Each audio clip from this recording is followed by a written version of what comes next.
এটা আমাদের অ্যাকোমোডেশন নতুন অ্যাকোমোডেশন খুব সুন্দর অবশ্য ভিতরে এখানে চতুর্দিকে বিল্ডিং এটা ভিতরে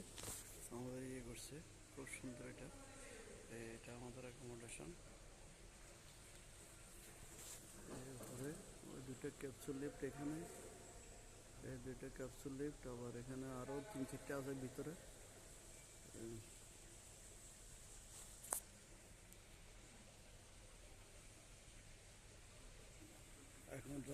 এখন রাত 4:30 4:45 বাজে দুবাই টাইম। খুব সুন্দর এখানে খুব সুন্দর একটা ঝর্ণা কি সুন্দর একটা ঝর্ণা এখানে সব